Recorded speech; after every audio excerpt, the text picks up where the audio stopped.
बंदी छोड़ सतगुरु रामपाल जी परमेश्वर जी की जय हो।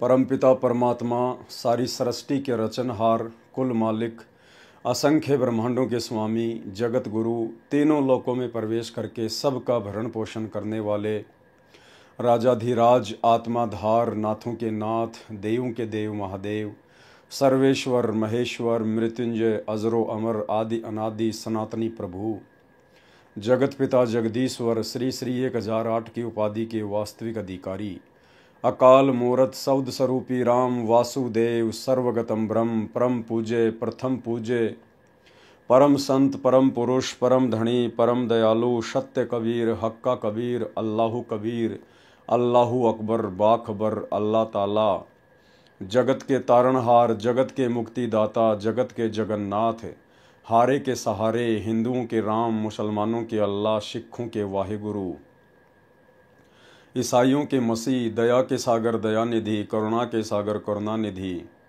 स्वयंभू परिभू, संकट मोचन, कष्ट हरण, मंगल करण, दुख भंजन, अविगत कबीर, निर्विकार निर्विषम परमात्मा, अलय अलेख सतगुरु, आदि अनादि सतगुरु, असली मर्यादा पुरुषोत्तम, असली राम, असली कृष्ण, असली घनश्याम, असली मुरारी, राजाओं के राजा, महाराजाओं के महाराजा, शहंशाहों के शहंशाह, सम्राटों के सम्राट, भगवानों के भगवान, अल्लाहों के अल्लाह, प्रभुओं के प्रभु, मसीहाओं के मसीह, सच्चे वाहिगुरु, बाबाओं के बाबा, पीरों के पीर, सेठों के सेठ, जगत सेठ, सावड़सा सेठ, सर्वगुण संपन्न, अनंत कोटि कलाओं के स्वामी, अनंत कोटि ब्रह्मांडों के नायक, योगियों में महायोगी, ध्यानियों में महाध्यानी, सिद्धों में परम सिद्ध, ज्ञानियों में तत्व ज्ञानी, ब्रह्म ज्ञानी, महाज्ञानी, परम ज्ञानी, सर्वश्रेष्ठ ज्ञानी, विज्ञानी, युवा कबीर, समृत कबीर, असमवात, अमित ओजा, सच्चे रहनुमा, करीम अल्लाह, सुभान अल्लाह,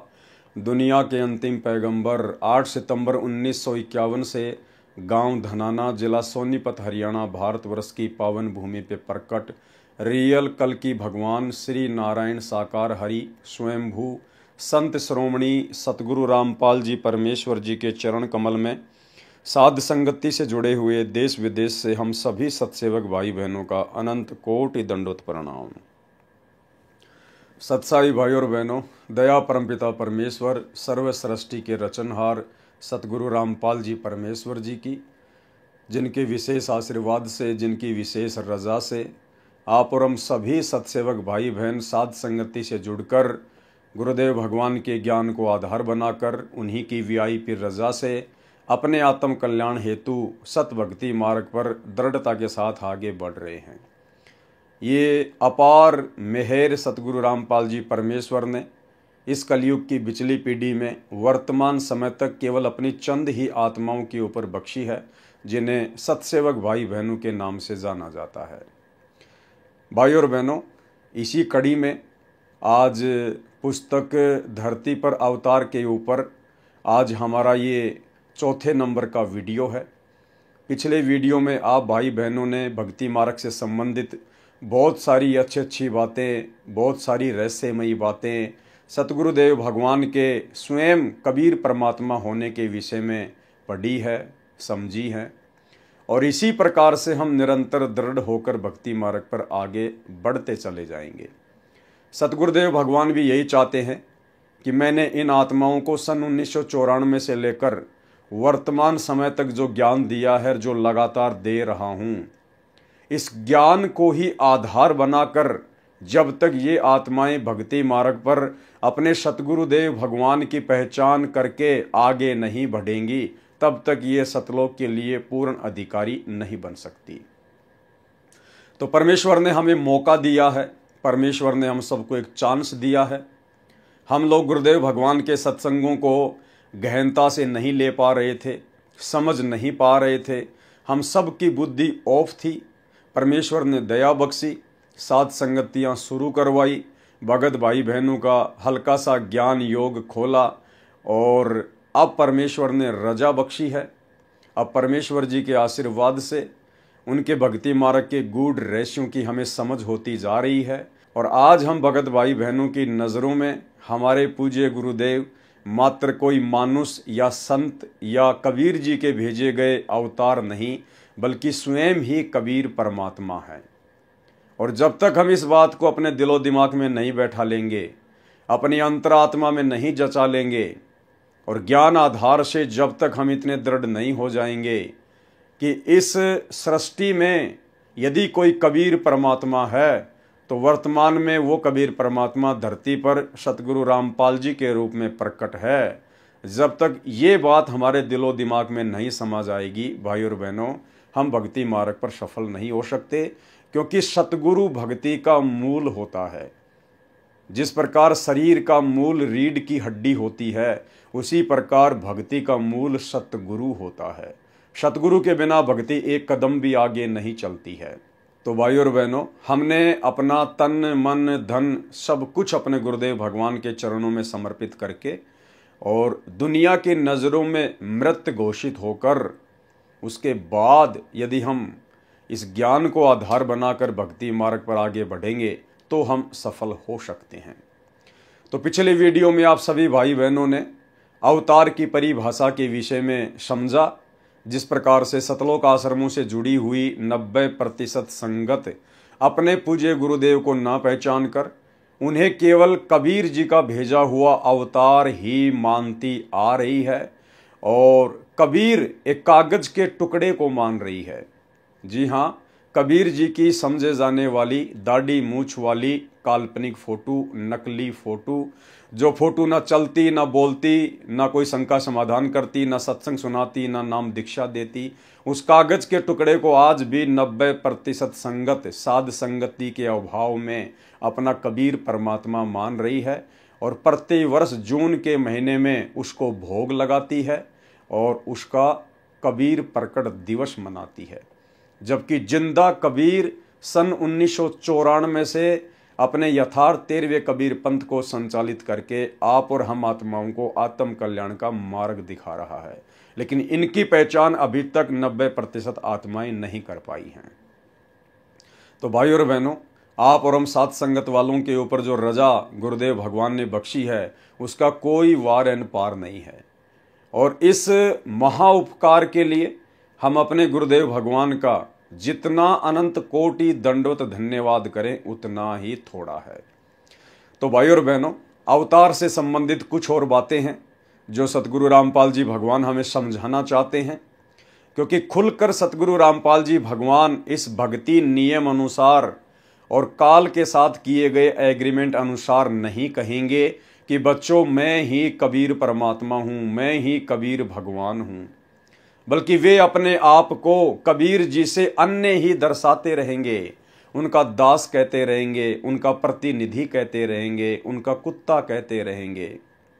लेकिन उन्होंने हमें जो ज्ञान दिया है और पिछले 30 वर्षों से जिस कदर वे संघर्ष कर रहे हैं ज्ञान मार्ग में, वो सिर्फ इसलिए कि मेरे से उपदेश प्राप्त करने के बाद ये आत्माएं मेरे तत्व ज्ञान को आधार बनाकर इस निष्कर्ष पर स्वतः ही पहुंच जाएं कि हमारे पूज्य गुरुदेव सतलोक से कबीर जी के द्वारा भेजे गए कोई प्रतिनिधि, कोई दास नहीं है, ये स्वयं ही कबीर भगवान है।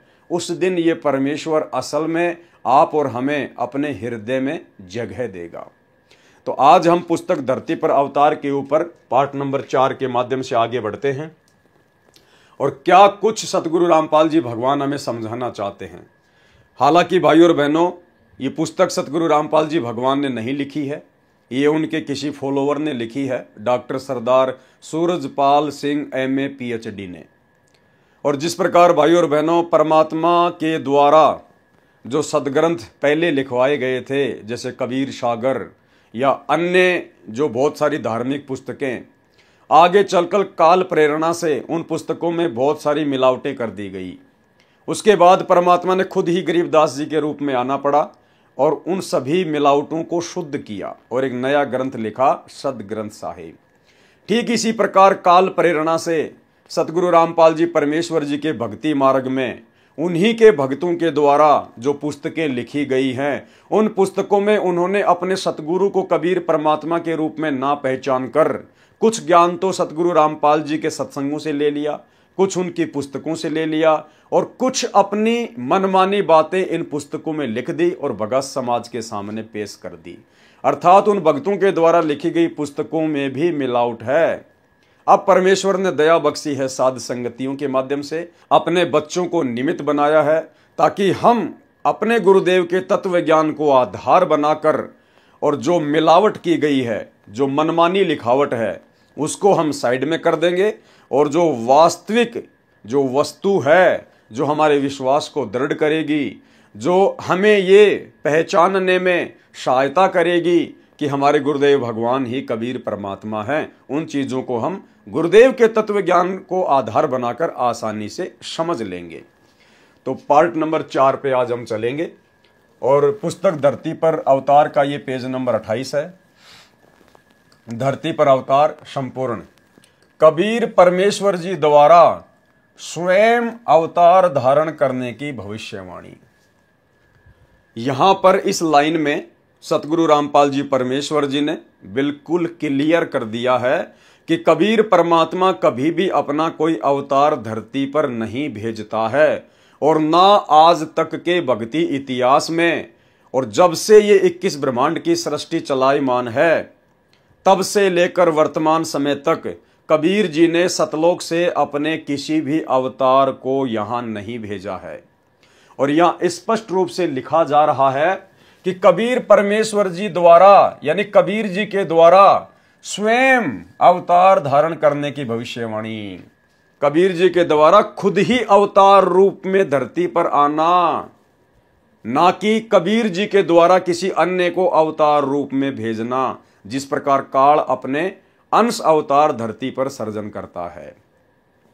तो इस लाइन से बिल्कुल क्लियर हो जाना चाहिए कि कबीर जी अपना कोई अवतार कभी भी नहीं भेजते हैं और ना उन्हें अपना अवतार भेजने की आवश्यकता है, क्योंकि कबीर जी समर्थ हैं और कबीर जी का काम कबीर जी के अलावा उनकी आत्मा नहीं कर सकती है। तो वाणी बिल्कुल क्लियर कर रही है कि कबीर जी खुद ही अवतार धारण करके आते हैं, ना कि अपने लोक से किसी आत्मा को अवतार रूप में भेजते हैं। कबीर परमेश्वर जी द्वारा स्वयं अवतार धारण करने की भविष्यवाणी। निम्न उल्लेख पवित्र कबीर सागर से लिया गया है। इसमें परमेश्वर कबीर जी ने लगभग 600 वर्ष पूर्व कहा था कि काल निरंजन मेरे कबीर नाम से 12 पंथ तथा बहुत से पंथ चलाएगा। उनमें जो 12वां पंथ गरीबदास द्वारा चलाया जाएगा उसमें मेरी महिमा की वाणी पुनः प्रकट होगी। यह मेरे द्वारा ही किया जाएगा। उसी पंथ में आगे चलकर ध्यान से पढ़ना भाई और बहनों। कुछ ही पॉइंट होते हैं पुस्तकों में, कुछ ही पेजों पर कुछ ही पॉइंट होते हैं जो बहुत गहरे होते हैं, सांकेतिक होते हैं। हमने उनको बहुत गहराई से पढ़ना चाहिए। तो ये जो डेड लाइन है, ये लाइन बहुत गहरी है। उसी पंथ में आगे चलकर नाद धारा में, कौन से पंथ में आगे चलकर? गरीबदास जी के 12वें पंथ में, क्योंकि यहां पर जो बात हो रही है ये 12वां जो पंथ है गरीबदास जी का, इसकी बात हो रही है। तो कबीर परमेश्वर जी ने क्या कहा था 650 साल पहले धर्मदास जी को, और कबीर सागर में लिखा हुआ है। क्या कहा था? यह मेरे द्वारा ही किया जाएगा। उसी पंथ में आगे चलकर, यानी गरीबदास जी के 12वें पंथ में आगे चलकर नाद धारा में, नाद धारा यानी वचन के शिष्य, नाद धारा में एक होता है नाद, एक होता है बिंद। बिंद वो होता है जो शरीर से पैदा होता है और नाद वो होता है जो वचन से शिष्य बनाया जाता है। तो कबीर जी ने क्या कहा कि उसी पंथ में आगे चलकर नाद धारा में हम कौन? कबीर जी स्वयं ही आएंगे। सर्व पंथों को मिटाकर एक पंथ चलाएंगे। ध्यान से सुनना भाई और बहनों, सब कुछ क्लियर हो जाएगा। ना नुकुर के लिए, संदेह के लिए कोई गुंजाइश ही नहीं बचेगी। कबीर सागर में क्या लिखा हुआ है?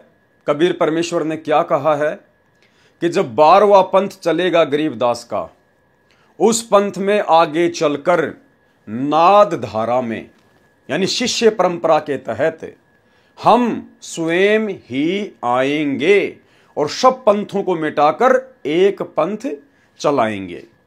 तो कबीर जी कौन सी धारा के तहत आएंगे? नाद धारा के तहत।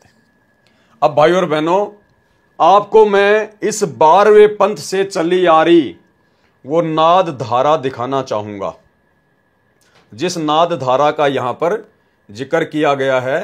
तो भाई और बहनों, ये नाद धारा का पूरा पूरा चार्ट आप जियों के सामने है, आप जी को सब कुछ क्लियर हो जाएगा। कबीर परमेश्वर ने क्या कहा कि आगे चलकर गरीबदास जी के 12वें पंथ में नाद धारा में, नाद धारा यानी शिष्य परंपरा के तहत हम कौन? कबीर जी स्वयं ही आएंगे। तो कबीर जी आए या नहीं आए? नहीं आए तो क्यों नहीं आए, और आए हैं तो कहां हैं? अब हम क्लियर करते हैं। यह नाद धारा की पूरी प्रणाली है। सबसे पहले 650 साल पहले खुद कबीर परमात्मा आए, बंदी छोड़ कबीर साहिब जी महाराज, काशी उत्तर प्रदेश। कबीर जी ने अपनी नाद धारा का शिष्य बनाया, अपने वचन का शिष्य बनाया गरीबदास जी महाराज जी को। 2 नंबर पे कौन है? गरीबदास जी महाराज जी। गरीबदास जी महाराज जी ने नाद धारा के तहत अपना शिष्य बनाया संत शीतल दास जी महाराज को, बरहाना रोहतक हरियाणा वाले को।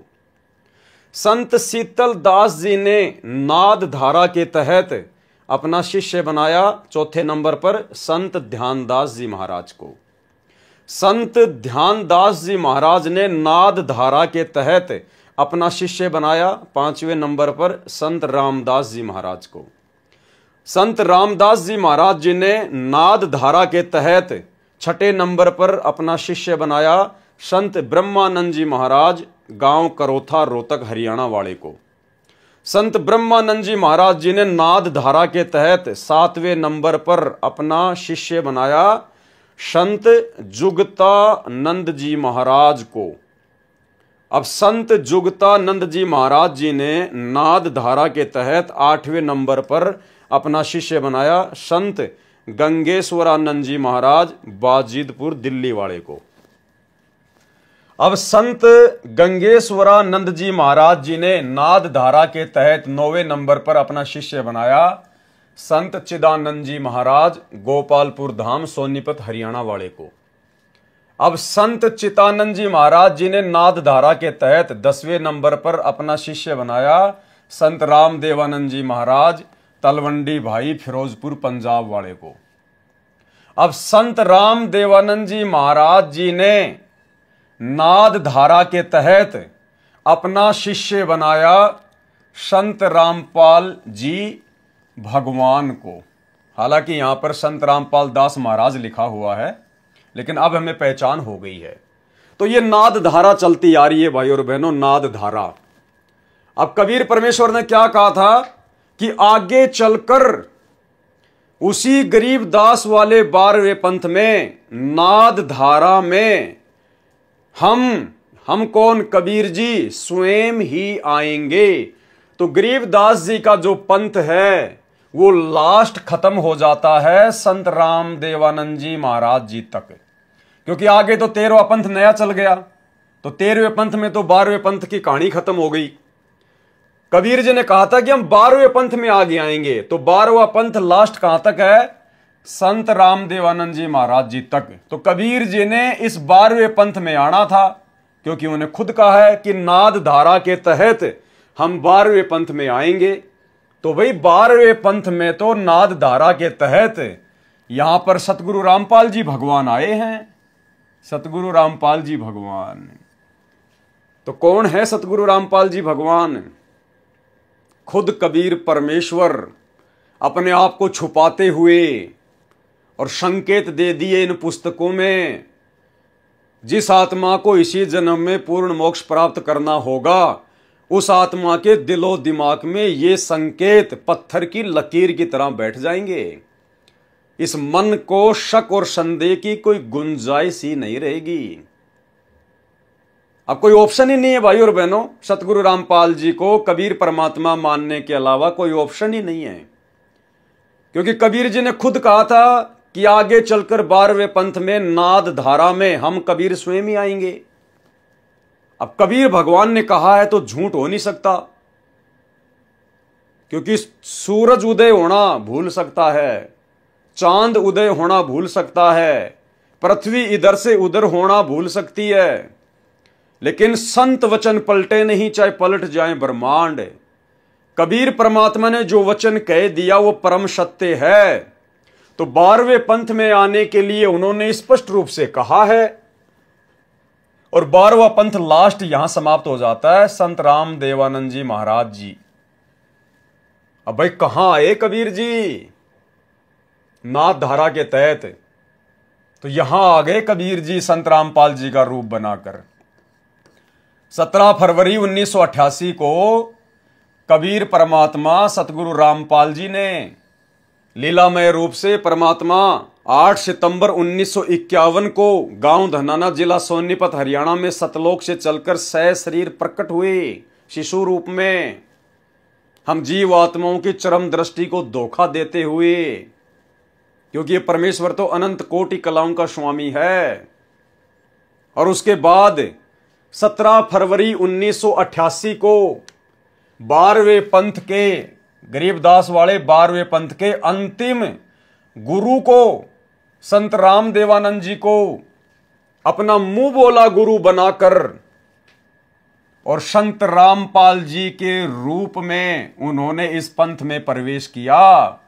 जैसा कि वहां पर उन्होंने लिखा है क्या, कि उसी पंथ में आगे चलकर नाद धारा में यानी शिष्य परंपरा के तहत हम यानी कबीर जी स्वयं ही आएंगे और सर्व पंथों को मिटाकर एक पंथ चलाएंगे।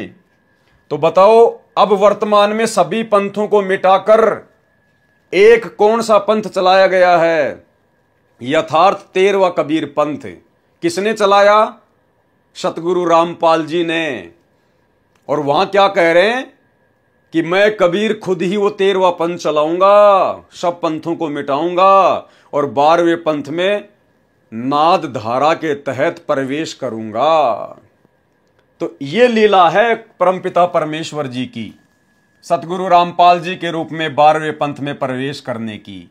इसलिए दास आप भाई बहनों को बार बार बोलता है और प्रमाण भी दिखाता है कि हमारे जो दादा गुरुजी हैं संत राम देवानंद जी, ये संत रामपाल जी के गुरु नहीं हैं, बल्कि यहां पर उल्टी गंगा बह रही है, उल्टी गंगा। संत रामपाल जी, संत रामपाल जी संत राम देवानंद जी के गुरु हैं, संत राम देवानंद जी के सतगुरु हैं, क्योंकि ये स्वयं कबीर भगवान है, स्वयं कबीर परमात्मा। और यही सारी बातें समझने के लिए उन्होंने ये तत्व ज्ञान दिया है। आप और हमें कोई नॉर्मल ज्ञान नहीं दिया। श्री राम और भीलनी की कथा सुनाकर टाइम पास नहीं किया, कृष्ण सुदामा की कथा सुना सुनाकर हमारा टाइम पास नहीं किया, मनोरंजन नहीं किया। हमें परमेश्वर ने सृष्टि का सर्वश्रेष्ठ तत्व ज्ञान दिया है, ताकि उस ज्ञान को आधार बनाकर हम इस रहस्य को समझ सकें। अब आप लोगों के अनुसार यदि कबीर जी संत रामपाल जी को 1997 में आके मिले, बहुत सारे जो नादान भाई बहन हैं वो कहेंगे कबीर जी तो 1997 में आए थे। 1997 में भाई उन्होंने तो ये कहा था कि मैं नाद धारा में आऊंगा, शिष्य परंपरा के तहत आऊंगा। तो 1997 में यदि कबीर जी आए हैं तो कौन सी धारा के तहत आए? उन्होंने किसको आके अपना गुरु बनाया? वो तो उनकी बात ही झूठी हो गई, क्योंकि उन्होंने तो कहा था कि मैं तो 12वें पंथ में आऊंगा और मैं तो नाद धारा के तहत आऊंगा, शिष्य परंपरा के तहत आऊंगा। तो भाई जब से सतगुरु रामपाल जी परमेश्वर जी ने नाम उपदेश देना शुरू किया है सन 1994 से, सन 1994 में ही 12वां पंथ समाप्त हो चुका था। और कबीर जी आए दाढ़ी मूछ वाले आप लोगों के अनुसार 1997 में। तो कबीर जी तो 12वें पंथ की समाप्ति के 3 साल बाद में आए हैं, मार्च 1997 में। जो आप लोग कहते हो कि दिन के 10 बजे सतगुरु रामपाल जी को मिले, सतनाम और सारनाम का आदेश देकर अंतर ध्यान हो गए, तो वे तो 12वें पंथ के समाप्त होने के बाद में आए हैं। जबकि उन्होंने कबीर सागर में कहा कि मैं तो 12वें पंथ में ही आऊंगा। तो 12वें पंथ में तो सतगुरु रामपाल जी आए हैं। ये हैं कबीर परमात्मा, क्योंकि परमात्मा का वचन कभी फैल नहीं हो सकता। साधु बोले सहज स्वभाव और साधु का बोलिया मिथ्या ना जाए। तो ये स्वयं ही कबीर भगवान है। और एक छोटा सा सत्संग आप भाई बहनों के विश्वास के लिए कि जो महापुरुष यथार्थ 13वां कबीर पंथ चलाएगा वो कौन होगा? वो समर्थ सत्य कबीर ही होगा। तो यथार्थ 13वां कबीर पंथ किसने चलाया? सतगुरु रामपाल जी ने चलाया, 1994 में चलाया। तो कौन है सतगुरु रामपाल जी? समर्थ सत्य कबीर। सुनिए। घर घर बोध विचार हो, ये चर्चा चला करेगी कैसी गलती ना करना, और दुर्मति दूर बहाए, सबकी दुर्मति दूर चली जाएगी, और कलयुग में एक हो सब बरते सहज सुभाए। कहा उग्र का शूद्र हो, हर सब की भवभीर। अब कहते हैं उस संत के द्वारा चलाए गए उस पंथ में चाहे कोई निकम्मा आदमी हो उग्र, और चाहे कोई बिल्कुल शूद्र हो, वहाँ कोई भेदभाव नहीं रहेगा, सबको सेट किया जाएगा, सबकी बुराई छुटाई जाएंगी, और वहाँ सबकी ही भीड़ होगी, यानी बहु संख्या में उसके अनुयायी होंगे। कहा उग्र का शूद्र हो, हर सबकी भवभीर, और सो समान दृष्टि है वो समर्थ सत कबीर। उस पंथ का चलाने वाला ये समझ लेना वो समर्थ कबीर ही होगा जो सबको समान दृष्टि से व्यवहार करेगा, वहाँ ऊंच नीच नहीं रहेगी। तो भाइयों और बहनों, नाद धारा के तहत परमेश्वर कबीर जी के 12वें पंथ में आने का ये प्रकरण उम्मीद करता हूं आप भाई बहनों को पूरी तरह से समझ में आ गया होगा, और इस बात के लिए आपके मन में कोई गुंजाइश भी नहीं रही होगी कि हमारे गुरुजी कबीर जी नहीं होंगे, बल्कि आपको फिट बैठ गया होगा कि हां, परमेश्वर का वचन फैल नहीं हो सकता, और 12वें पंथ में हमारे गुरुदेव भगवान आए हैं और इन्होंने ही 13वां कबीर पंथ चलाया है। तो हमारे गुरुदेव खुद ही कबीर परमात्मा हैं। चलिए अब हम आगे बढ़ते हैं। ये मेरे द्वारा ही किया जाएगा।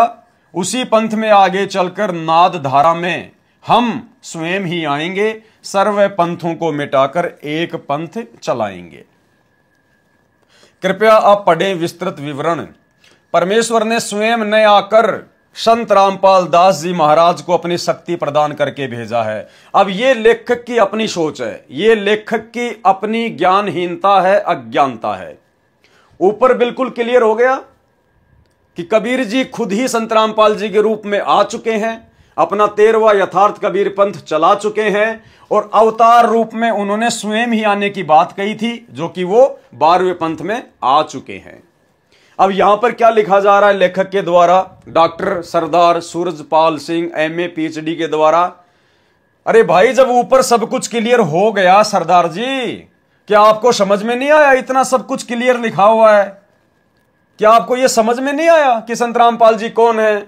खुद ही कबीर जी हैं या कबीर जी के द्वारा भेजे गए हैं? लेकिन भाइयों और बहनों, उस समय उन भाई बहनों की बुद्धि ऑफ थी, और ये बुद्धि परमात्मा ने बरवाला कांड के बाद में साध संगतियों के माध्यम से ही खोलनी थी। तभी आज ये कंसेप्ट क्लियर हो रहे हैं, समझ में आ रहे हैं। अन्यथा इन पुस्तकों को लिखे हुए भाई और बहनों 15-20 साल हो गई, आज तक कोई भी भगत इन पुस्तकों को नहीं समझ पाया, इन संकेतों को, इन रहस्यों को नहीं जान पाया। ये तो आज हमारे पूज्य गुरुदेव सतगुरु रामपाल जी भगवान की आप और हम सभी 2 कोटि के जीवों के ऊपर दया हुई है, जो उनके आशीर्वाद से हम ये गूढ़ रहस्य समझ पा रहे हैं। तो यहां सब कुछ क्लियर कर दिया कि संत रामपाल जी स्वयं ही कबीर जी हैं, और वो आ चुके हैं, और स्वयं ही वो अवतार हैं, उन्होंने किसी को भेजा नहीं है। लेकिन फिर भी लेखक अब क्या लिख रहा नीचे, कृपया आप पढ़ें विस्तृत विवरण।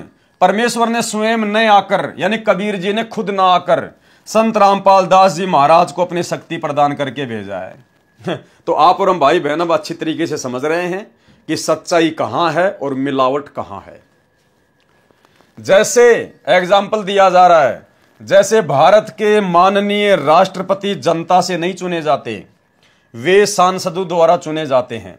राष्ट्र के मालिक हैं, उनके अधीन सर्व मंत्रीगण प्रधानमंत्री होते हैं, जो जनता द्वारा सीधे चुने जाते हैं। वे सांसद बनते हैं, फिर पद प्राप्त करते हैं, वे भी कम शक्ति नहीं रखते, वह शक्ति राष्ट्र के द्वारा ही उन्हें प्रदान की जाती है। इसी प्रकार इस प्रकरण को समझें, जैसे परमेश्वर जन्म नहीं लेते, क्या कहा है? जैसे परमेश्वर जन्म नहीं लेते, परमेश्वर कौन? कबीर जी। जैसे परमेश्वर जन्म नहीं लेते, अवतार जन्म लेते हैं, अवतार जन्म लेते हैं। जन्म कौन लेता है? अवतार। और जब परमेश्वर खुद ही अवतार बन के आता है तो वो जन्म नहीं लेता। जन्म कौन लेते हैं? मां के पेट से जेर में लिपट के कौन आता है? अवतार आता है। लेकिन यहां स्पष्ट कर दिया भाई और बहनों, ध्यान रखना, जैसे परमेश्वर जन्म नहीं लेते, जन्म कौन लेता है? अवतार। सतगुरु रामपाल जी भगवान आप और हमारे विश्वास को दृढ़ करना चाह रहे हैं कि बच्चों, मैं किसी का भेजा गया कोई अवतार नहीं हूं और मैंने जन्म नहीं लिया है, क्योंकि यहां पर पूरा कंसेप्ट क्लियर हो गया कि सतगुरु रामपाल जी कौन है? खुद ही कबीर जी हैं और 12वें पंथ में नाद शिष्य परंपरा के तहत आए हैं। तो सतगुरु रामपाल जी कौन हुए? परमेश्वर। और यहां पर गुरुदेव क्या कह रहे हैं? जैसे परमेश्वर जन्म नहीं लेते, तो हमारे गुरुदेव भगवान परमेश्वर हैं, उन्होंने जन्म नहीं लिया। जन्म कौन लेता है? अवतार जन्म लेते हैं। और अवतार हमारे गुरुजी हैं नहीं, हमारे गुरुजी तो खुद ही अवतार बन के आए हैं। हमारे गुरुजी सतलोक से कबीर जी के द्वारा भेजी गई कोई आत्मा नहीं है, कोई अवतार नहीं है। हमारे गुरुजी खुद ही कबीर जी हैं और खुद ही सशरीर धरती पर अवतरित हुए हैं, ये खुद ही अवतार हैं। अगर कबीर जी के द्वारा कोई आत्मा भेजी जाती, उसको कहते हैं अवतार, और वो आत्मा फिर यहां पर जन्म लेकर अपना कार्य करती है। तो आ गया बिल्कुल कंसेप्ट समझ में कि हमारे गुरुजी खुद ही परमेश्वर हैं, खुद ही कबीर जी हैं और हमारे गुरुजी ने जन्म नहीं लिया है। ये परमात्मा है, अनंत कोटि कलाओं का स्वामी है, ये कुछ भी लीला कर सकता है। नामा और रैदास रसीला, कोई न जाने इस अविगत की लीला। तो क्लियर हो गया भाई और बहनों। अब कभी भी अपने गुरुजी को अवतार कहने की या समझने की मां भूल मत करना। अपने गुरु को केवल परमेश्वर ही मानकर चलना है। जैसे परमेश्वर जन्म नहीं लेते, अवतार जन्म लेते हैं। अवतार जिस भी प्रभु के लोक से आते हैं, वे उसी से शक्ति प्राप्त होते हैं, उसी के प्रतिनिधि होते हैं। संत रामपाल दास जी महाराज के रूप में कबीर परमेश्वर का अवतार धार कर आने के प्रमाण देखें। अब फिर यहां पर लेखक लिख रहा है कि संत रामपाल दास जी महाराज जी के रूप में कबीर परमेश्वर का अवतार धार कर आने के प्रमाण देखें। 2 लाइन पहले तो संत रामपाल जी को कबीर जी के द्वारा भेजा गया शक्ति युक्त अवतार बता दिया, और यहां क्या लिख रहा है 2 लाइन बाद में कि संत रामपाल दास जी महाराज के रूप में कबीर जी द्वारा अवतार धारण करके आने का प्रमाण। पवित्र कबीर सागर में जो आपके समक्ष फोटोकॉपी सहित प्रस्तुत है, कबीर वाणी कबीर सागर पेज नंबर 136 पर 12 पंथों का विवरण दिया है। 12वें पंथ गरीबदास पंथ 12वां पंथ लिखा है। कबीर सागर कबीर चरित्र बोध पेज नंबर 1870 के विषय में कबीर सागर कबीर वाणी प्रश्न नंबर 136-137 पर वाणी लिखी है कि 12 पंथ चलो सो भेद। अब इसमें हम आगे चलेंगे, हमारे मतलब की चीज हम निकालेंगे, जो ये है जो कि 12वें पंथ के बारे में कही गई है कि 12वें पंथ हम ही चली आवें। किसने कहा? कबीर परमेश्वर ने कहा, 650 साल पहले कहा। कबीर सागर में यह लिखा हुआ है, पेज नंबर आपको बता दिए गए हैं। और क्या कहा उस सतवादी परमात्मा ने, जिसका बोला हुआ कभी झूठ नहीं होता, कि 12वें पंथ हम ही चली आवें। कबीर जी ने कहा था कि गरीबदास जी के 12वें पंथ में हम ही चलकर आएंगे और सब पंथ मिटा एक ही पंथ चलावें। और वीडियो भाई और बहनों आपको पहले दिखा दिया गया है, बिल्कुल क्लियर हो चुका है कि आज धरती पर 13वें पंथ का संचालक वो समर्थ सत्य कबीर सतगुरु रामपाल जी परमेश्वर स्वयं ही है। अब हम आगे बढ़ेंगे। भावार्थ है कि 12वां पंथ जो गरीबदास जी का चलेगा, उस पंथ सहित अर्थात उपरोक्त 12 पंथों के अनुयायी मेरी महिमा का गुणगान करेंगे तथा हमारी साखी लेकर जीव को समझाएंगे, परंतु वास्तविक मंत्र से अपरिचित होने के कारण साधक असंख्य जन्म सतलोक नहीं जा सकते, क्योंकि 12वें पंथ में किसी के पास भी सतनाम और सार नाम नहीं था। उपरोक्त 12 पंथ हमको ही प्रमाण करके भक्ति करेंगे, यानी नाम तो कबीर जी का चलेगा उन 12 पंथों में, लेकिन मोक्ष मंत्र नहीं होंगे, परंतु स्थायी स्थान सतलोक प्राप्त नहीं कर सकते।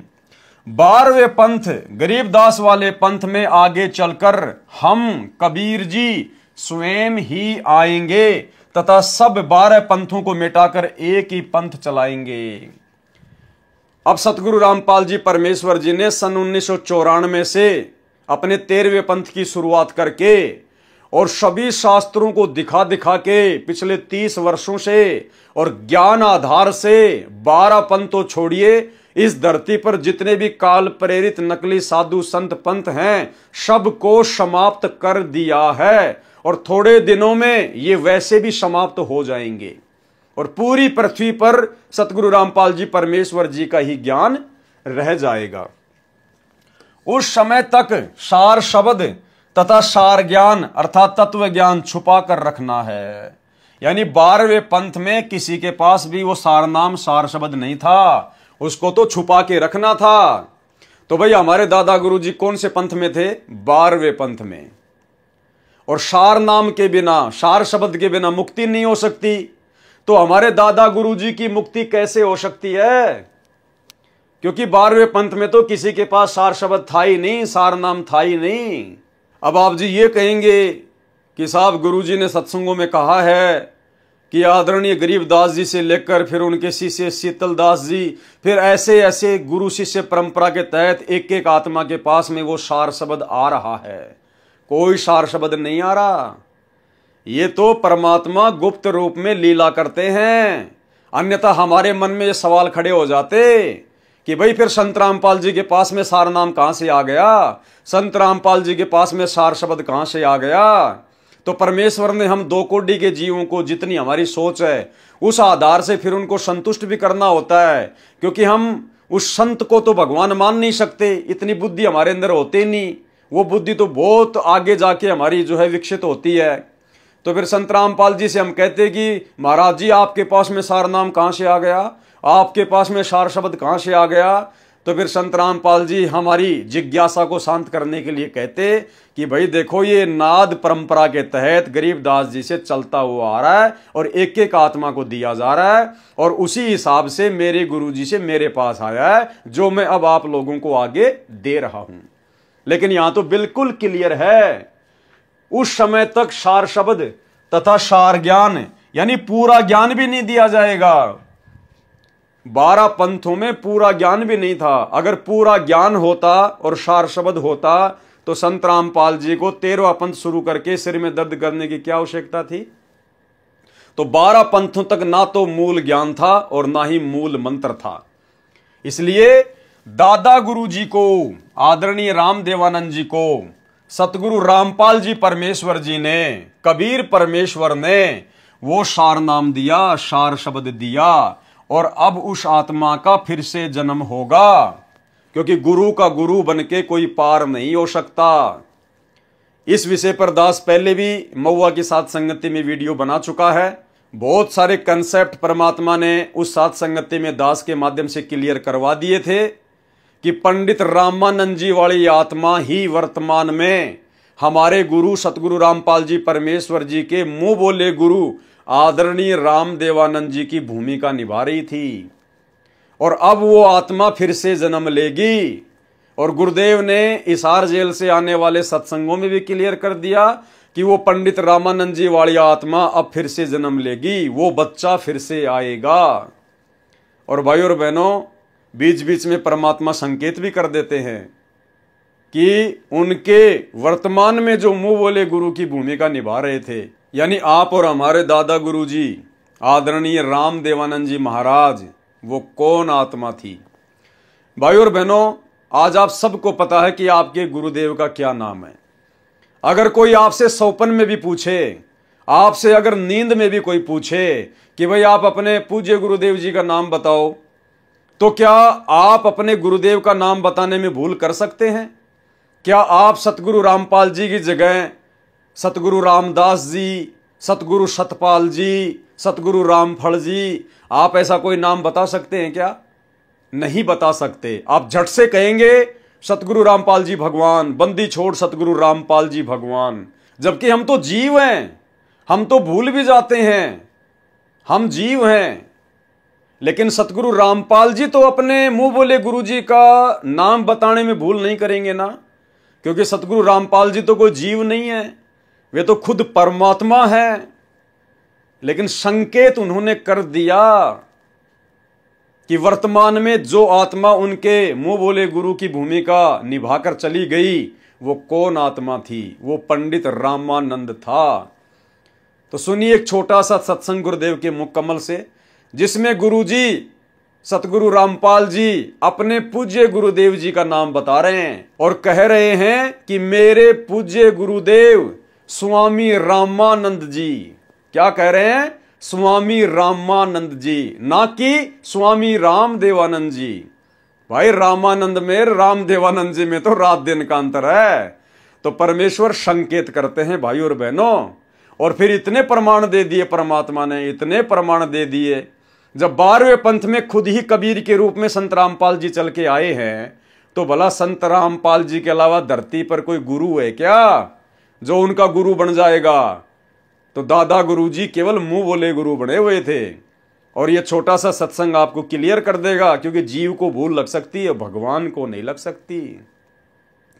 हम सोच भी नहीं सकते कि गुरु जी को भूल लग गई होगी। अगर इतना भी मन में आ गया, हमारा जीवन बर्बाद है। अरे ये परमात्मा है, परमेश्वर है, जिनके एक वचन से असंख्य ब्रह्मांड चल रहे हैं। अगर इनको भूल लग गई तो ये खंड पिंड ब्रह्मांड टूट टूट के नीचे गिरने लग जाएंगे। तो ये संकेत किया यहां गुरु जी ने, संकेत कि मेरे पूज्य गुरुदेव स्वामी रामानंद जी से मुझे नाम दीक्षा प्राप्त हुई। सुनिए। तो पुण्यात्मा, आज जो समागम चल रहा है ये वर्तमान में, ये उस शुभ दिन के उपलक्ष्य में है जिस दिन मुझ दास का आध्यात्मिक जन्म हुआ। मुझे परम पूज्य मेरे पूज्य गुरुदेव जी स्वामी रामानंद जी से दास को एक नाम की भीख प्राप्त हुई, भिक्षा मिली दास को। और उससे पहले का जो दास का जीवन था वो एक पशु के तुल्य था, अन्य प्राणियों के तुल्य था। बच्चों का पालना, पैदा करना, उनके अंदर ममता मोह बने रहना, ये एक पशु पक्षी जैसा ही मेरा कर्म था। तो भाई और बहनों, वीडियो सुन के भली बात आपको समझ में आ गया होगा कि वर्तमान में कबीर जी के रूप में स्वयं सतगुरु रामपाल जी परमात्मा प्रकट हैं। उस समय तक सार शब्द तथा सार ज्ञान अर्थात तत्व ज्ञान छुपा कर रखना है। यही प्रमाण संत गरीबदास जी महाराज ने अपनी अमृतवाणी असुर निकंदन रमेणी में किया है कि सतगुरु दिल्ली मंडल आईसी, सूती धरनी सोम जगाईसी। कौन सतगुरु? गरीबदास जी कह रहे हैं जो मेरे सतगुरु है, जो मुझे छुड़ानी में आके मिले थे जिंदा महात्मा के रूप में, कबीर जी, वही आगे चलकर दिल्ली मंडल में आएंगे। तो 8 सितंबर 1951 को दिल्ली मंडल में कौन आया? सतगुरु रामपाल जी परमात्मा आए। तो सतगुरु रामपाल जी परमात्मा कौन हुए? गरीबदास जी के सतगुरु हुए। गरीबदास जी के सतगुरु कौन थे? खुद कबीर जी। तो सतगुरु रामपाल जी कौन हुए? खुद कबीर परमात्मा। सतगुरु दिल्ली मंडल आईसी, सूती धरनी सूम जगाईसी। पुराना रोहतक जिला, वर्तमान में सोनीपत, झज्जर तथा रोहतक जो पहले एक ही जिला था, दिल्ली मंडल कहलाता है, जो पहले अंग्रेजों के शासनकाल में केंद्र के अधीन था। संत रामपाल दास जी महाराज का पैतृक गांव धनाना इसी पुराने रोहतक जिले में है। सन 1951 में संत रामपाल दास जी महाराज का जन्म हुआ।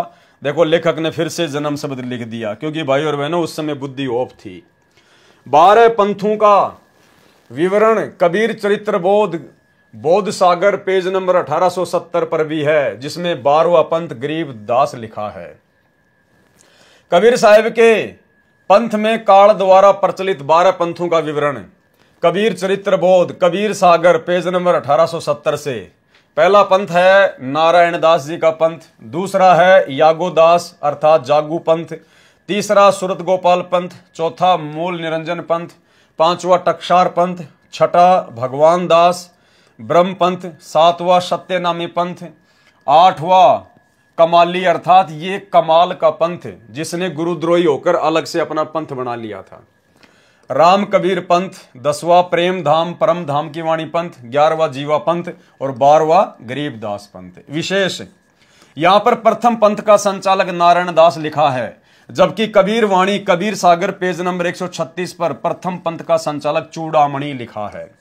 शेष प्रकरण ठीक है, इसमें भी दामाखेड़ा वालों ने चूड़ामणि को हटाने का प्रयत्न किया है, उसके स्थान पर नारायण दास लिख दिया, जबकि नारायण दास तो बिल्कुल विपरीत था, उसका तो विनाश हो गया था। नारायण दास का जो कि धर्मदास का पुत्र था, जो काल ने भेजा था, उसका तो वंश ही समाप्त हो गया था।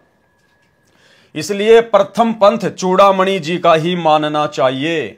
दूसरी बात है कि कबीर वाणी कबीर सागर पेज नंबर 136 पर लिखी वाणी में चूड़ामणि को मिलाकर ही 12 पंथ बनते हैं। अब आगे देखिए भाई और बहनों, विचार करें। परमेश्वर कबीर जी ने स्वयं ने आकर संत रामपाल दास जी महाराज को अपनी शक्ति प्रदान करके भेजा है। अब भाई और बहनों, यदि आपको ये बातें समझ में आ गई हैं, क्लियर हो गई है, आपकी आत्मा ने स्वीकार कर लिया है कि हमारे गुरुजी खुद ही कबीर जी हैं और 12वें पंथ में नाद धारा के तहत आ चुके हैं। अब जब भी आप इस प्रकार की बातें सुनेंगे ना, जो आपके गुरुजी को छोटा साबित करेंगी, जो आपके गुरुजी को कबीर जी का भेजा गया कोई अवतार बताएंगी, उनका भेजा गया कोई दास बताएंगी, या कबीर जी से थोड़ी बहुत शक्ति लेकर सतलोक से आई हुई कोई आत्मा बताएंगी, तो आपकी आत्मा उन बातों को बिल्कुल भी स्वीकार नहीं करेंगी। जैसे दास ने अभी ये लाइन पढ़ी, तो आपकी आत्मा ने बिल्कुल भी स्वीकार नहीं किया कि नहीं भाई, हमारे गुरुजी तो खुद ही अवतार हैं, हमारे गुरुजी तो खुद ही कबीर जी हैं, कबीर जी के द्वारा भेजी गई कोई आत्मा नहीं है। परमेश्वर कबीर जी ने स्वयं ने आकर संत रामपाल दास जी महाराज को अपनी शक्ति प्रदान करके भेजा है। जैसे भारत के माननीय राष्ट्रपति जनता से नहीं चुने जाते, वे सांसदों के द्वारा चुने जाते हैं, राष्ट्र के मालिक हैं, उनके अधीन प्रधानमंत्री तथा सर्व मंत्रीगण होते हैं जो जनता द्वारा सीधे चुने जाते हैं। वे सांसद बनते हैं, फिर पद प्राप्त करते हैं, वे भी कम शक्ति नहीं रखते, वह शक्ति राष्ट्र के द्वारा ही उन्हें प्रदान की जाती है। इसी प्रकार इस प्रकरण को समझे, जैसे परमेश्वर जन्म नहीं लेते, अवतार जन्म लेते हैं। तो हमारे गुरुदेव परमेश्वर है, उन्होंने जन्म नहीं लिया है, अवतार जन्म लेते हैं। जैसे काल ने श्री राम को भेजा, श्री राम ने त्रेता युग में कौशल्या से जन्म लिया, द्वापर में देवकी से श्री कृष्ण जी ने जन्म लिया, क्योंकि वो काल के अवतार थे। अवतार जिस भी प्रभु के लोक से आते हैं, वे उसी से शक्ति प्राप्त होते हैं, उसी के प्रतिनिधि होते हैं। संत रामपाल दास जी महाराज के रूप में कबीर परमेश्वर का अवतार धारण करके आने के प्रमाण देखें पवित्र कबीर सागर में, जो आपके समक्ष फोटोकॉपी सहित प्रस्तुत है। अब वही एक पंथ संत रामपाल दास जी महाराज द्वारा परमेश्वर कबीर जी की आज्ञा व शक्ति से चलाया जाएगा। नहीं, सतगुरु रामपाल जी खुद ही कबीर जी हैं, उनको आज्ञा देने वाला कोई नहीं है, वे तो केवल एक लीला कर रहे हैं अपने आप को छुपाते हुए।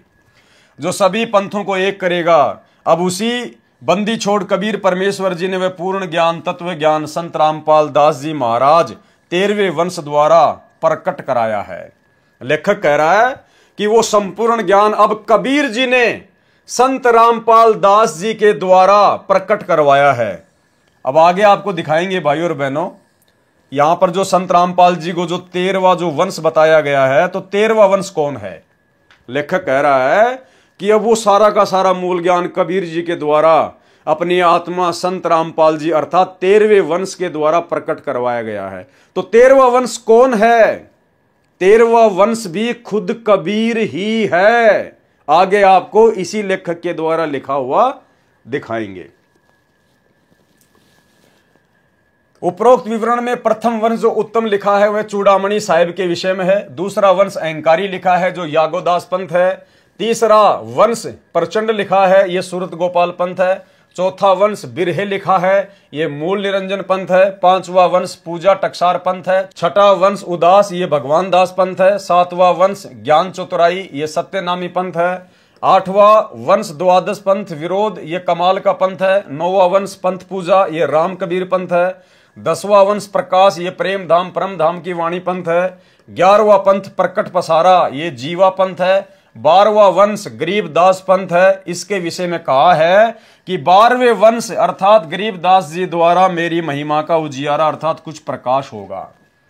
भावार्थ है कि आदरणीय गरीबदास जी द्वारा परम पूज्य कबीर परमेश्वर जी की महिमा की वाणी प्रकट की जाएगी। 13वां वंश यह यथार्थ कबीर पंथ है। 13वां वंश कौन सा है? कबीर पंथ है, जो संत रामपाल दास जी महाराज द्वारा पिछली पीढ़ी के उद्धार के लिए प्रारंभ कराया है।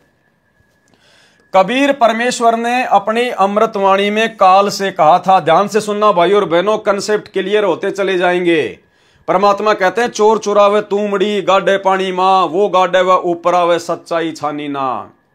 काल प्रेरणा से लेखक ने चाहे कितना ही सत्य को दबाने का प्रयास किया हो, लेकिन आज परमेश्वर ने आप और हमें वो तत्व ज्ञान दे दिया जिसकी रोशनी में हम अच्छी प्रकार से देख सकते हैं कि सच्चाई क्या है और गलत कहां लिखा हुआ है।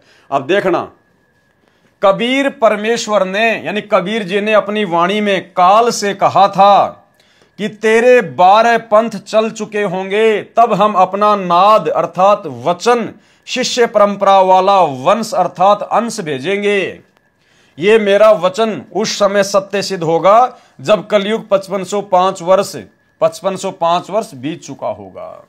तो लेखक के इस लेख के द्वारा यह समझाने का प्रयास किया गया है कि 650 साल पहले कबीर जी ने धर्मदास जी से कहा था कि धर्मदास 650 साल बाद बहुत ही घोर कलयुग आ जाएगा, जब पिछली पीढ़ी शुरू होगी, कोई किसी की बात नहीं मानेगा, सब उल्टी पूजा पाठ में लग जाएंगे।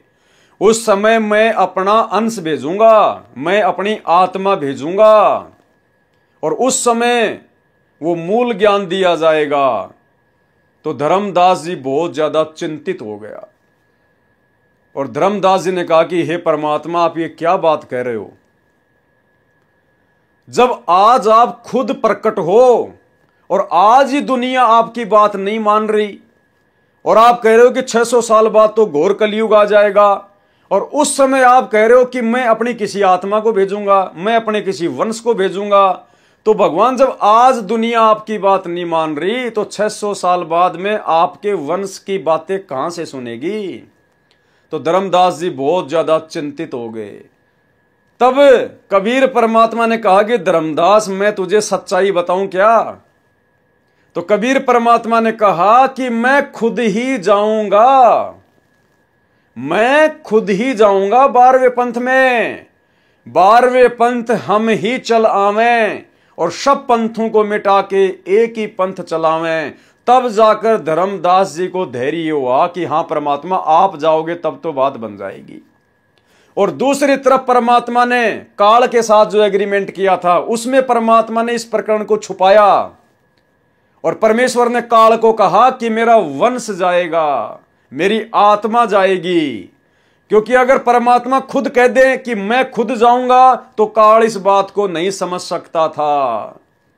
इसलिए परमात्मा ने काल के आगे अपने आप को छुपाया और काल के सामने परमात्मा ने कहा कि मेरा वंश जाएगा और धर्मदास जी को परमात्मा ने सच्चाई बता दी कि मैं खुद ही जाऊंगा। सुनिए, तो परमात्मा ने कहा था कि चौथा युग जब कलयुग आवेगा तब हम अपना एक दास भेजेंगे। अब वहां काल के सामने परमात्मा ने कहा कि हम अपना दास भेजेंगे और कबीर वाणी चैप्टर में परमात्मा ने धर्मदास जी से, जब धर्मदास जी घने चिंतित हो गए थे कि हे परमात्मा, आपने सतनाम और सारनाम गुप्त रख दिया और इसके बिना मोक्ष नहीं हो सकता। आपने मुझ किंकर के ऊपर दया करी दास पे और 42 वंश भी पीढ़ी बख्श दी, मेरी वंश चलेगा। तो हे परमात्मा, सारनाम और सतनाम बिना पार नहीं हो सकते, तो मेरे बच्चे कैसे पार होंगे? ऐसे कलेजा पकड़ के बैठ गया। परमात्मा ने सोचा भाई ये घना दुखी हो गया। तो परमेश्वर ने कहा कि सुन ले, काल ने क्या कहा था, 12 पंथ करूं मैं साजा, नाम तुम्हारा ले करूं आवाजा। द्वादश पंथ नाम जो लेगी, हमरे मुख में आन समोही। जाओ जोग जीत संसारा, जीवन माने कहा तुम्हारा। जीव तुम्हारा कहा न माने, हमारी ओढ़ हो बाद बखाने। अब इतना समय नहीं रहा, मैं वो सारे प्रमाण आज नहीं दिखा पाऊंगा आपको कि 12 पंथ कौन कौन से हैं। तो 12 पंथ, 12वां पंथ गरीबदास पंथ बताया है, लिखा कवि सागर में। तो परमात्मा ने कहा तू चिंता ना करे धर्मदास, जब 5500 वर्ष कलयुग बीत जाएगा तब या बिचली पीढ़ी आवेगी, और बिचली पीढ़ी तक यो ज्ञान और तत्व ज्ञान और सतनाम सारनाम कति गुप्त रखना है, नहीं तो काल के दूतों का हाथ लग जाएगा, मेरा सारा मिशन खराब हो जाएगा। तो परमात्मा ने देखा कि ये बिल्कुल चिंतित हो गया घना। तब परमेश्वर ने कहा धर्मदास जब साची बताऊं तेरे ते, तब धर्मदास ने कहा कि भगवान आज कितना अच्छा समय है, कलयुग स्टार्ट है सन 1398 में और 1512 तक है, और आज भी लोग ना मानते, और आप कह रहे हो अगर भयंकर कलयुग पैदा कर देगा, काल ऐसा जुल्म कर देगा, हाहाकार मच जाएगी, इंसान कृतघ्नी हो जाएंगे, तो उस समय कैसे पार होंगे। आज तो आप भी विद्वान हैं और फिर भी ना मान रहे ये लोग।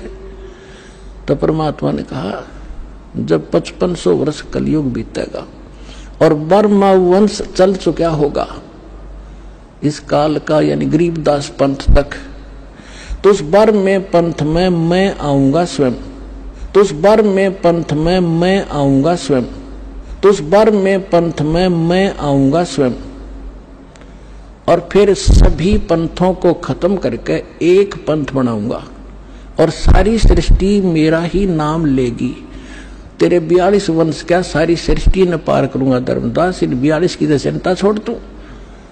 तब उसका दिल डटा था, और काल के सामने परमात्मा ने थोड़ा सा भेद रखा कि मैं अपना अंश भेजूंगा, और काल के सामने परमात्मा ने थोड़ा सा भेद रखा कि मैं अपना अंश भेजूंगा। तो भाई और बहनों, वीडियो से आपको समझ में आ गया होगा, परमात्मा एक तीर से अनेकों शिकार करते हैं। इसलिए परमात्मा ने धर्मदास को सच्चाई बता दी कि 12वें पंथ हम ही चल आवें और सब पंथों को मिटा के एक ही पंथ चलावें। कबीर परमेश्वर ने अपनी वाणी में काल से कहा था कि तेरे 12 पंथ चल चुके होंगे, तब हम अपना नाद वचन शिष्य परंपरा वाला वंश अर्थात अंश भेजेंगे। ये मेरा वचन उस समय सत्य सिद्ध होगा जब कलयुग 5505 वर्ष बीत चुका होगा। अब भाई 12वें पंथ में नाद परंपरा के तहत तो सतगुरु रामपाल जी आए हैं, ना कि वो दाढ़ी मूछ वाले कबीर जी। वो तो 1997 में आप लोगों के अनुसार आए हैं। अगर 1997 में आए हैं कबीर जी, तो बताओ फिर उनका गुरु कौन था? क्योंकि वो तो नाद धारा के तहत आने की बात कह रहे हैं ना। तो 1997 में जब कबीर जी आए थे, संत रामपाल जी को मिले थे आप लोगों के अनुसार, तो कबीर जी का गुरु कौन था? तो भाई और बहनों, क्लियर कट हो चुका है, सतगुरु रामपाल जी ही कबीर परमात्मा है।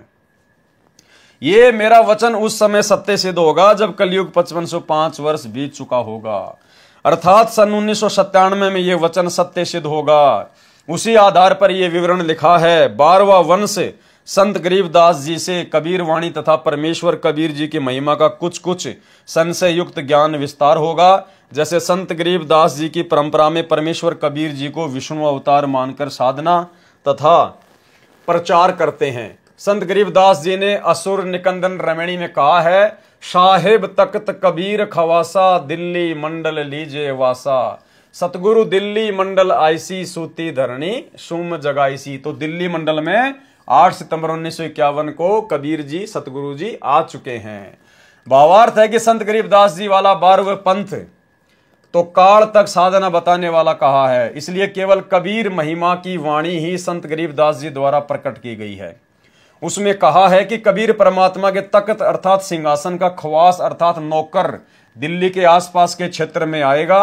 वह उस क्षेत्र के कृपण अर्थात कंजूस व्यक्तियों को परमात्मा की महिमा बताकर जगाएगा, अर्थात दान धर्म में उनकी रुचि बढ़ाएगा। वह 13वां अंश कबीर परमात्मा के दरबार का उच्चतम सेवक होगा। ध्यान देना भाई और बहनों, लाइन पे क्या लिखा जा रहा है? वह 13वां अंश कबीर परमात्मा के दरबार का उच्चतम सेवक होगा। देखो, अगर ये लाइन लेखक लिख रहा है तो लेखक की बुद्धि ऑफ है, और ये लाइन यदि सतगुरु रामपाल जी के किसी पुस्तक से या सत्संग से ली गई है तो भाइयों और बहनों, ये परमेश्वर के द्वारा अपने आप को छुपाया जा रहा है। ध्यान दो, 13वां अंश कौन है वर्तमान में? वह 13वां अंश कबीर परमात्मा के दरबार का उच्चतम सेवक होगा, कबीर परमात्मा के दरबार का नौकर होगा। तो पहले तो हम ये क्लियर करेंगे कि वर्तमान में 13वां वंश कौन है, 13वां अंश कौन है। खुद सतगुरु रामपाल जी परमेश्वर जी के मुख कमल से सुनिए। यानी 12वां पंथ गरीबदास जी के द्वारा जो चलाया जाएगा उसमें मेरी महिमा का कुछ कुछ उजियारा सा होगा, क्लियर नहीं होगा। और 13वें वंश मिटे सकल अंधियारा। बोल सतगुरुदेव की जय।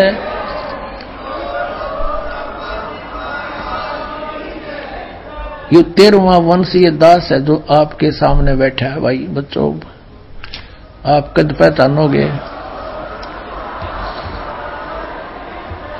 तो क्लियर हो गया, खुद सतगुरु रामपाल जी ही 13वां वंश है, 13वां अंश है।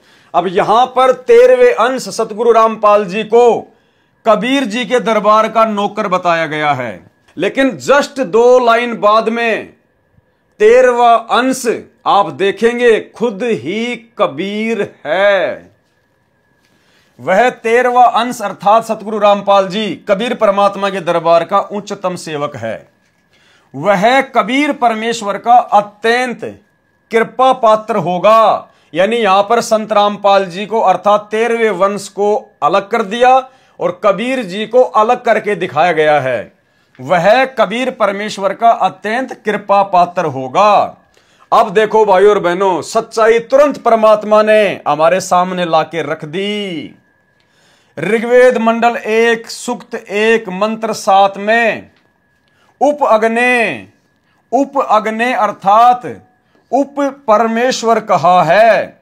इसलिए पूर्ण परमात्मा, कौन पूर्ण परमात्मा? कबीर जी अपना भेद छुपाकर दास रूप में प्रकट होकर अपनी महिमा करता है। दास रूप में भी कौन प्रकट होता है? खुद कबीर परमात्मा ही प्रकट होता है और अपनी महिमा करता है। यानी खुद ही अपने आप को दास बताकर और कबीर किसी और को बताकर खुद ही अपनी महिमा गाता है।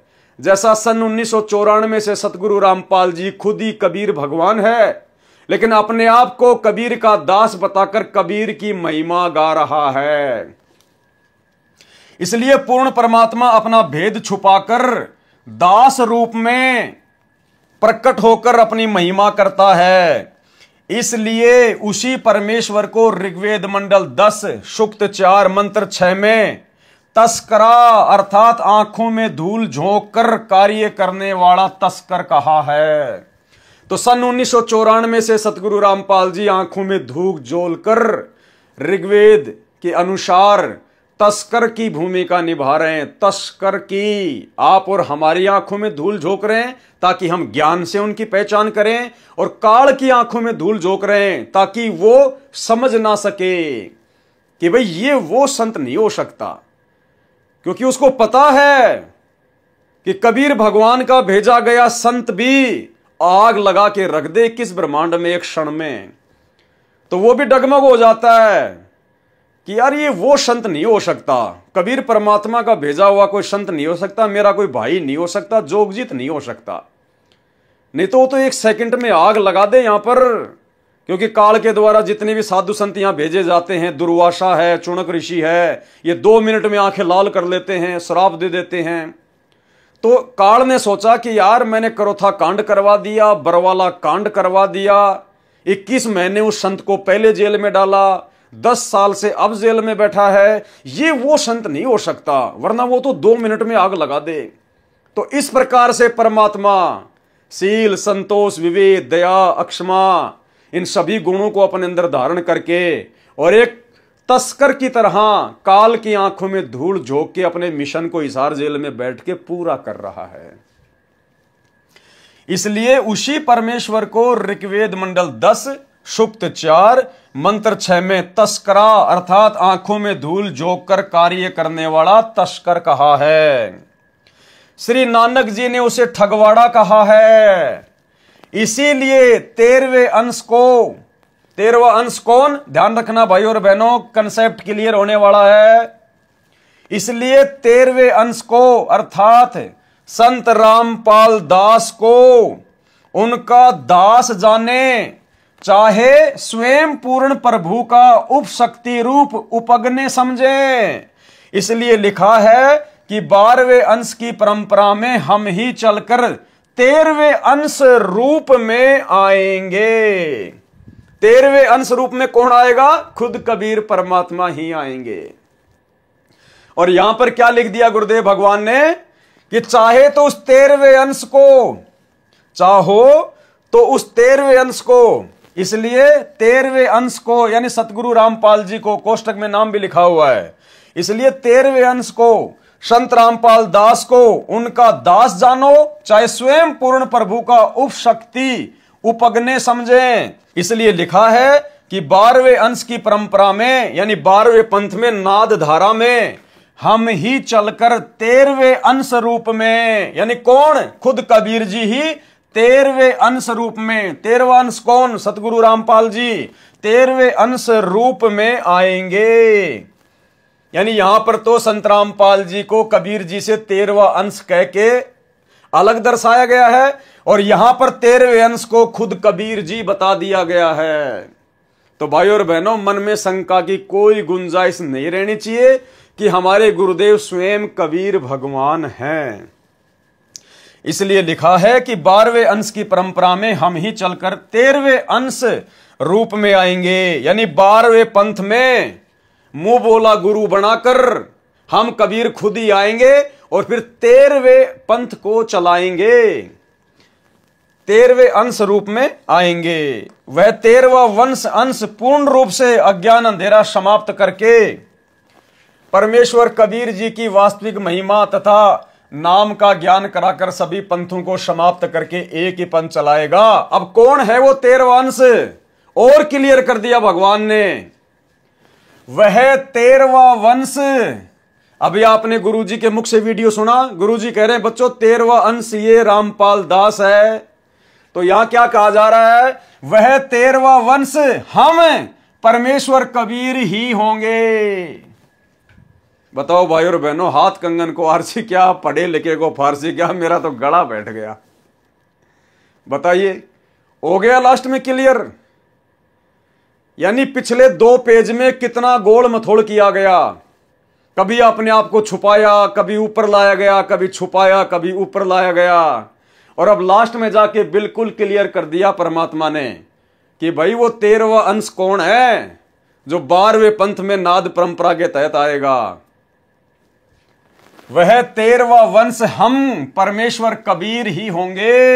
यानी सतगुरु रामपाल जी खुद कबीर परमात्मा ही है।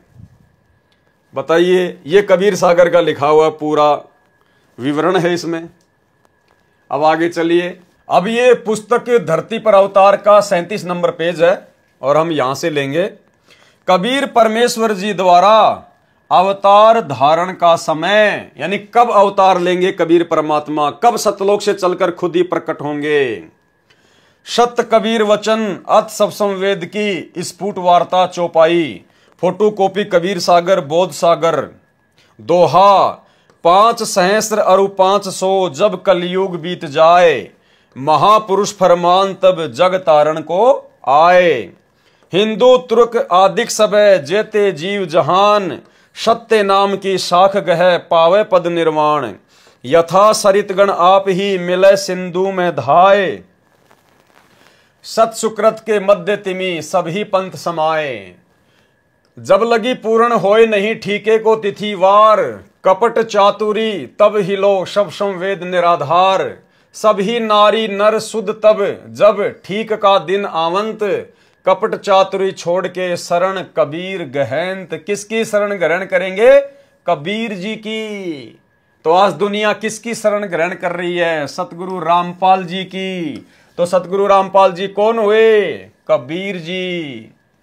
एक अनेक हो गयो पुनि अनेक हो एक, हंस चले सतलोक सब सत्य नाम की टेक।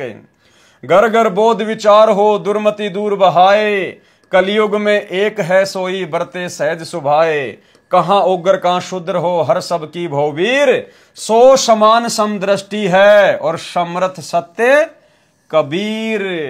जो सबके प्रति समान दृष्टि रखेगा वो खुद कौन होगा? समर्थ सत्य कबीर ही होगा। वीडियो आप जी पहले देख चुके हैं, एक बार फिर से आपको वो छोटा सा वीडियो दिखा देते हैं जिसमें परमात्मा ने कहा कि जो 13वां वंश चलाएगा वो खुद समर्थ सत्य कबीर ही होगा। सुनिए। घर घर बोध विचार हो, ये चर्चा चला करेगी कैसी गलती ना करना, और दुर्मति दूर बहाए, सबकी दुर्मति दूर चली जाएगी, और कलयुग में एक हो सब बरते सहज सुभाए। कहा उग्र का शूद्र हो हर सब की भवभीर। अब कहते हैं उस संत के द्वारा चलाए गए उस पंथ में चाहे कोई निकम्मा आदमी हो उग्र, और चाहे कोई बिल्कुल शूद्र हो, वहाँ कोई भेदभाव नहीं रहेगा, सबको सेट किया जाएगा, सबकी बुराई छुटाई जाएंगी, और वहाँ सबकी ही भीड़ होगी, यानी बहु संख्या में उसके अनुयायी होंगे। कहा उग्र का शूद्र हो हर सबकी भवभीर, और सो समान दृष्टि है वो समर्थ सत कबीर। उस पंथ का चलाने वाला ये समझ लेना वो समर्थ कबीर ही होगा, जो सबको समान दृष्टि से व्यवहार करेगा, वहाँ ऊंच नीच नहीं रहेगी। परम पूज्य परमेश्वर कबीर जी ने कहा है कि जिस समय कलयुग 5500 वर्ष बीत जाएगा उस समय महापुरुष मेरी आज्ञा से विश्व उद्धार के लिए प्रकट होगा।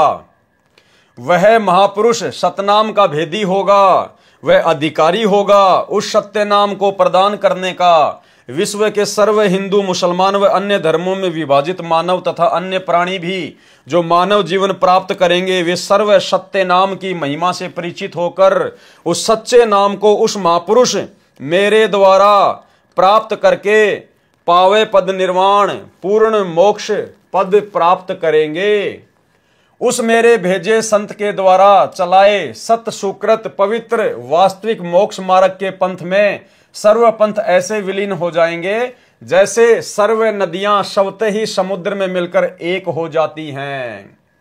केवल एक ही पंथ हो जाएगा। जब तक वह निर्धारित समय नहीं आएगा तब तक तो मेरे द्वारा कहा गया यह शवशम वेद निराधार लगेगा, यानी झूठा लगेगा। परंतु जब वह ठीक का दिन निर्धारित दिन आएगा तब सभी स्त्री पुरुष कपट त्याग कर शुद्ध होकर कबीर मुझ सर्वेश्वर कबीर जी की शरण ग्रहण करेंगे। जो सर्व मानव समाज अनेकों धर्मों में विभाजित हो चुका है वह पुनः एक हो जाएगा। सर्व जीवात्माएं भक्ति युक्त विकार रहित होकर हंस बन जाएंगे तथा अविकारी तथा भगत होकर सत्यलोक में चले जाएंगे। उस समय घर घर में परमेश्वर कबीर परमेश्वर का निर्मल ज्ञान चर्चा का विषय बनेगा। सर्व मानव दुर्मति त्याग कर नेक नीति अपनाएगा। इसी कलयुग में जो माया के लिए भागदौड़ मची है वह शांत हो जाएगी। सर्व मानव शांत स्वभाव के बन जाएंगे, चाहे कोई उग्र डाकू चोर या अन्य कारण से समाज को दुखी करने वाला चाहे कोई नीची जाति का हो, सर्व एक होकर रहेंगे। अब आगे की जो लाइन है भाइयों और बहनों, ये हमारे वीडियो की लास्ट लाइन है और ये लाइन भी बिल्कुल क्लियर कर देगी कि सतगुरु रामपाल जी खुद ही कबीर भगवान हैं, कबीर परमात्मा हैं। क्या कह रही है लाइन? वह महापुरुष, जिस महापुरुष के बारे में इतनी सारी बातें बोली गई है ना, वह महापुरुष अर्थात तत्वदर्शी संत रूप में प्रकट सर्व के प्रति समान दृष्टि वाला समर्थ सत्य कबीर स्वयं सर्वशक्तिमान कबीर है। यानी जो कबीर आएगा वो तत्वदर्शी संत की भूमिका निभाएगा। तत्वदर्शी संत बनकर वो ज्ञान देगा, जो 13वां अंश होगा वो। तो आज तत्वदर्शी संत बनकर 13वें पंथ को चलाकर ज्ञान कौन दे रहा है? सतगुरु रामपाल जी। क्योंकि स्पष्ट लिखा है परमात्मा ने, हम जीवों की 2 कौड़ी की छोटी सोच को देखते हुए ताकि मेरे बच्चे मुझे पहचान लें। वह महापुरुष अर्थात तत्वदर्शी संत रूप में प्रकट तो तत्वदर्शी संत के रूप में कौन प्रकट है भाई? सतगुरु रामपाल जी। वो कौन होगा? सर्व के प्रति समान दृष्टि वाला समर्थ सत्य कबीर स्वयं सर्वशक्तिमान कबीर है। यानी हमारे गुरुदेव खुद ही कबीर भगवान है, कबीर परमात्मा है। कोई मीनमेख नहीं, कोई संशय नहीं, कोई डाउट नहीं है। भाई और बहनों, जब ठीक का समय आया तो परमात्मा ने साध संगतियों के ऊपर दया बख्शी, साध संगतियां शुरू करवाई। और समय अनुसार परमात्मा ने पहले तो गांव गांव जाकर, शहर शहर जाकर साध संगतियां करवाई। उसके बाद परमात्मा ने दया बख्शी, ऑनलाइन साध संगतियां करवाई। और आज हमारे सामने जितने भी प्रमाण आ रहे हैं, ये हमारे विश्वास को दृढ़ करते जा रहे हैं। हमसे परमात्मा सतगुरु रामपाल जी ने दाढ़ी मूंछ वाली नकली कबीर की फोटो फड़वाई। क्यों फड़वाई? क्योंकि आगे चलकर परमात्मा ने हमारे विश्वास को और दृढ़ करना था, अपने आप को ही कबीर जी साबित करना था इन पुस्तकों के माध्यम से, साध संगतियों के माध्यम से, ताकि हमारा विश्वास दृढ़ हो जाए कि हमने जो कबीर जी की समझे जाने वाली नकली फोटो फाड़ी है, हमने बिल्कुल सही किया। क्योंकि आत्मा का पति एक है, एक कै सादे सब सदै, सब सादे सब जाए, और माली सींचे मूल को फले फूले अघाए। तो भाई और बहनों, आज से पहले साध संगतियों में जो भी बातें हजारों वीडियो बना के आप भाई बहनों के सामने ज्ञान आधार से रखी गई हैं, आज परमात्मा उन साध संगतियों में बोली गई प्रत्येक बात का अपनी पुस्तकों के माध्यम से खुलकर समर्थन कर रहे हैं। इसलिए हम भाई बहनों को कोई डाउट ही नहीं होना चाहिए कि साध संगतियां किसी पवन दास का चलाया हुआ कोई मनमुखी सिस्टम नहीं है। मैं 2 कोड़ी का जीव, भला मेरी क्या औकात इस परमात्मा के मार्ग में। अल्लाह मेहरबान तो पवन दास पहलवान, और जब तक उनकी दया रहेगी तब तक ही पहलवान रहूंगा, कोई परमानेंट का ठेका थोड़ी है। यहां जीव अगर जरा भी मान बढ़ाई में आया, अहंकार में आया, अपनी औकात को भूला, उसी समय परमात्मा पीछे से लात मार के और पवन दास जैसे 380 खड़े कर देगा अपने कार्य के लिए। तो भाई पवन दास तो भगत है, भगत ही बन के रहेगा। परमात्मा का कुत्ता हूं और कुत्ता ही बन के रहूंगा। कुत्ते की क्या औकात होती है, कुत्ते को अच्छे से पता है। तो भाई और बहनों, निसंशय अपने गुरुदेव भगवान के प्रति समर्पित होकर और भक्ति मार्ग पर दृढ़ता के साथ में हम आगे बढ़ते रहें। आने वाले दिनों में ये आश्रम वाले तो छोड़ो, ये पूरी दुनिया साध संगति से जुड़ेगी। साध संगति यानी परमात्मा सतगुरु रामपाल जी का यथार्थ 13वां कबीर पंथ, जो नियम आप और हम भाई बहन पिछले 7-8 वर्षों से फॉलो करते आ रहे हैं। केवल घर में अपने गुरुजी की फोटो, गुरुजी को भोग लगाना, घर घर में गुरुजी का आसन लगाना, और ये दाढ़ी मूंछ वाले कबीर जी की फोटो, गरीबदास जी की फोटो, दादा गुरुजी की फोटो, इन सबको घर से बाहर निकाल देना। लॉकेट में केवल अपने गुरुजी की फोटो, केवल अपने गुरुजी का अकेले का जयकारा लगाना, ये सारे कार्य ये आश्रम वाले तो छोड़ो। पूरी दुनिया, जिस प्रकार परमात्मा ने कहा है कि बहुत सारी जो नदियां होती हैं वो समुद्र में आके मिलती हैं, जो जो लोग सतगुरु रामपाल जी परमात्मा की शरण ग्रहण करेंगे वे सब साध संगति वाले नियम ही फॉलो करेंगे, और तभी भक्ति सफल होगी, नहीं तो भक्ति सफल नहीं हो सकती। तो आप और हम भाई बहनों का सौभाग्य, जो परमात्मा ने हमें निमित्त बनाया, परमात्मा ने समय रहते, समय से पहले आप और हमें अपनी गोद में बैठा लिया, साध संगति में बैठा दिया।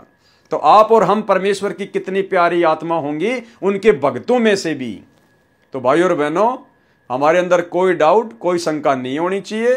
बाकी साध संगति से किसी को जबरदस्ती बांध के नहीं रखा जाता है, क्योंकि साध संगति में ना तो कोई कोऑर्डिनेटर है, ना कोई सरपंच है, ना कोई मुखिया है, ना साध संगतियों का कहीं कोई आश्रम है। हमारा तो घर घर आश्रम है।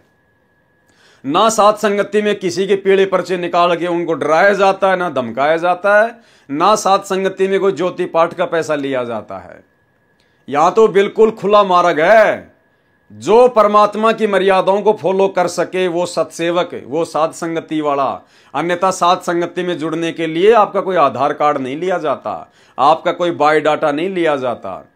जो आत्मा ज्ञान आधारी है, जिसको भगवान चाहिए, जिसको परमात्मा चाहिए, मोक्ष चाहिए, भैया वो साध संगति से जुड़कर भक्ति कर पाएगा, अन्यथा वो टिक ही नहीं पाएगा। अगर आ भी गया तो ज्यादा दिन नहीं ठहर पाएगा। यहां तो परमेश्वर के हीरे मोती लाल ही रुक सकते हैं। तो भाइयों और बहनों, बहुत बड़ी दया सतगुरु रामपाल जी परमात्मा की, और कंसेप्ट इसी प्रकार से आगे भी क्लियर होते रहेंगे। परमात्मा से हम अर्ज करेंगे, प्रार्थना करेंगे कि परमेश्वर हमें अपनी सेवाओं में दिन रात लगाए रखना, ताकि परमात्मा इस बहाने हम आपके चरणों से चिपके रहें। अन्यथा हम भी दो कोटि के जीव है परमात्मा, खाली दिमाग शैतान का घर होता है। जैसे सतलोक आश्रम मैनेजमेंट हरियाणा का हो चुका है, और उन आश्रम वालों के पीछे लगी हुई बेचारी नादान संगत का हो चुका है। तो भाइयों और बहनों, आज के वीडियो में केवल इतना ही। कल रात्रि 9 बजे Facebook page Pawan Das is live के ऊपर फिर से परमेश्वर की महिमा के लिए हाजिर होंगे। तब तक गुरुदेव भगवान हम सबको आज्ञा दे, इजाजत दे, आशीर्वाद दे। बंदी छोड़ सतगुरु रामपाल जी भगवान की जय हो।